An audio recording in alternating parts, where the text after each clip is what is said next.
Describe the importance the Seabees had in your life. The Seabees were just amazing in their skills. Building homes, building a medical supply, building a commissary, everything they did was just fantastic work. And they took great pride in what they did. And they should, because they were a unique part of warfare that took skilled men and devoted men. So I feel a great gratitude to what they've done. They were part of my life. And I'm still trying to do things to stay in touch with them. I got mail the other day from Tom Brokaw saying that he was in charge of their museum. And I just wrote back to Tom saying, maybe I have a couple of mementos that I could send on, which would help the museum. One of the greatest breaks in my life was going out with the Seabees. Commander Hugh Hainsworth was in charge, to the Russell Islands. First, they sent me to Harvard to learn what to do on a ship. I went up there and I found out that all that they had taught me at the Harvard Business School applied to shipboard routine, but had no bearing on where I went. I went out with the Seabees to an advanced base, jungle area, rain beating down, desolate, lonely, and here the Seabees, who were remarkable craftsmen, knocked down the trees, built a naval landing base for the airplanes to come in, for the Marines to come in, to get the nest thrust forward up in the Japan war zone to make the big strikes there for the USA. And they got so complicated because I couldn't find any requisitions. They were buried in the mud. All the things that I learned at an advanced base, I learned for the first time because they hadn't even thought about advanced bases in the course that I learned at Harvard, which is understandable. This is brand new warfare going on land for the Navy. In the Seabees, I learned by myself what to do on land, which is not being taught in those days. I had a book written there with pictures, sent it to Washington. They liked it. They published my book. They brought me back to rewrite all the regulations having to do with landing, being on on abandoned places out in the Pacific. And that got me to Washington. That's where I met my wife, a Navy nurse.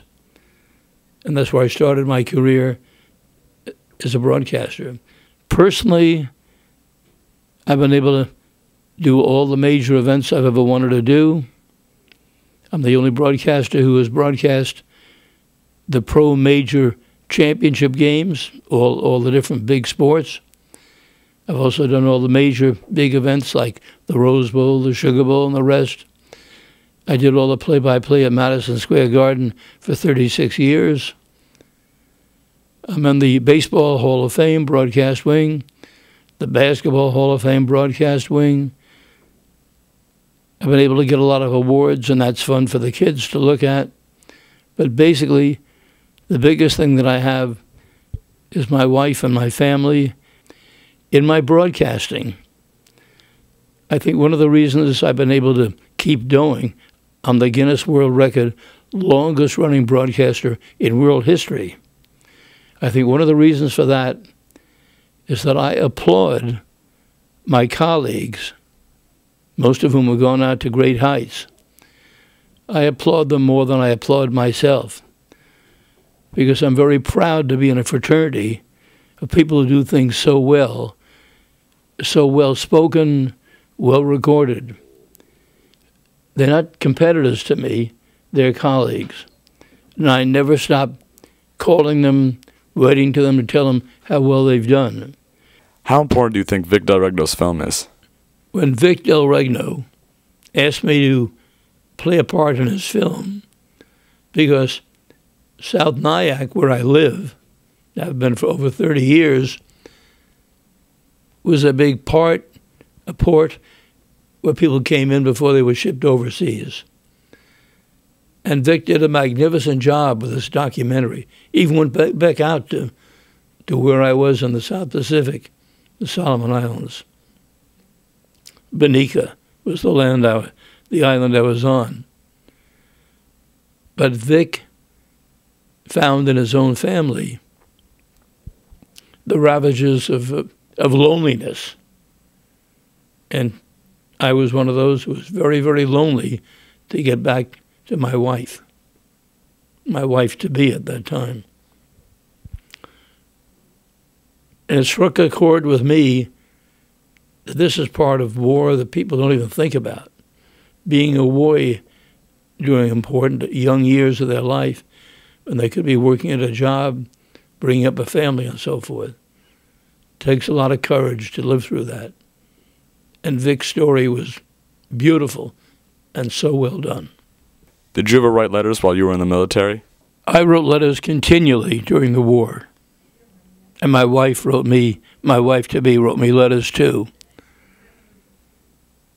I tried to perish the possibility that I would get back maimed, battered,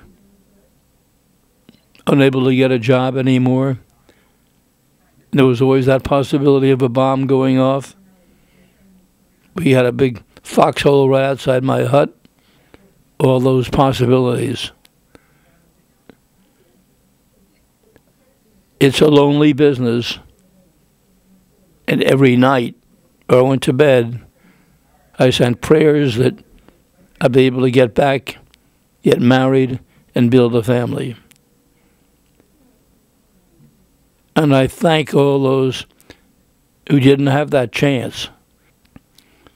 But I felt the loneliness.